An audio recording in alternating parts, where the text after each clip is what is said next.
വരൂ ഗൈസ്, ഇന്നത്തെ വീഡിയോ എന്താണെന്നല്ലേ? ഈ ഒരു വലിയ പെട്ടി കാണുമ്പോൾ തന്നെ എനിക്ക് മനസ്സിലാവും ഇതൊരു അൺബോക്സിംഗ് ആണ്. നിങ്ങൾ വിചാരിക്കും ഇതിലെന്താ ഇത്ര വലിയ കാണിക്കാൻ. ഇത് കണ്ടോ ഗൈസ്, ഇതെൻ്റെ ടേബിളിൻ്റെ കോലമാണ്. നല്ല വൃത്തികേടാണ്. ഇതിൻ്റെ അടിയിലോട്ട് പോയാൽ പിന്നെയും വൃത്തികേടാണ്. അപ്പോൾ ഇതൊക്കെ വെക്കാൻ വേണ്ടി ഒരു സ്പേസ് വേണം. അതിനാണ് കേട്ടോ ഞാൻ ഈ ഒരു സാധനം മേടിച്ചത്. ഇത് ഞാൻ ഫ്ലിപ്കാർട്ടിൽ നിന്ന് മേടിച്ചാണ് കേട്ടോ. ലിങ്ക് ഉണ്ടെങ്കിൽ ഞാൻ കൊടുത്തേക്കാം.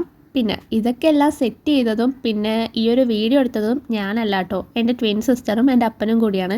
ആ ക്ലാസ്സിൽ പോയി തിരിച്ചു വന്ന വഴി ഇവരെന്നെ വിളിച്ചിട്ട് പറയാ, നിൻ്റെ സാധനം വന്നിട്ടുണ്ട്, എന്താ ചെയ്യേണ്ടതെന്ന്. അപ്പം ഞാൻ പറഞ്ഞു, നിങ്ങൾ വീഡിയോ എടുത്ത് അൺബോക്സ് ഒക്കെ ചെയ്ത് സെറ്റ് ചെയ്ത് വെച്ചോ, ഞാൻ എഡിറ്റ് ചെയ്തിട്ടോളാം. കാരണം ഇന്ന് എനിക്ക് വീഡിയോ ഒന്നുമില്ല. പിന്നെ എനിക്കിന്ന് നൈറ്റും ഉണ്ട്. അപ്പം നൈറ്റിനും പോകണം ഗൈസ്. ഒക്കെ സെറ്റ് ചെയ്യാൻ പെട്ടെന്ന് പറ്റും കേട്ടോ. ഇവർ ജസ്റ്റ് ഒരു 10 മിനിറ്റ്സിനുള്ളിലാണ് ഇത് സെറ്റ് ചെയ്ത് തന്നത്. അപ്പോൾ എങ്ങനെയുണ്ട് ഗൈസ്, നിങ്ങൾക്ക് ഈ വീഡിയോ ഇഷ്ടപ്പെട്ടോ? ഇഷ്ടപ്പെട്ടെങ്കിൽ ലൈക്ക് ചെയ്യുക, ഷെയർ ചെയ്യുക, സബ്സ്ക്രൈബ് ചെയ്യുക. പിന്നെ ഇൻസ്റ്റാഗ്രാമിലൊക്കെ ആണെങ്കിൽ ലിങ്ക് ഞാൻ ബയോയിൽ കൊടുത്തിട്ടുണ്ട്.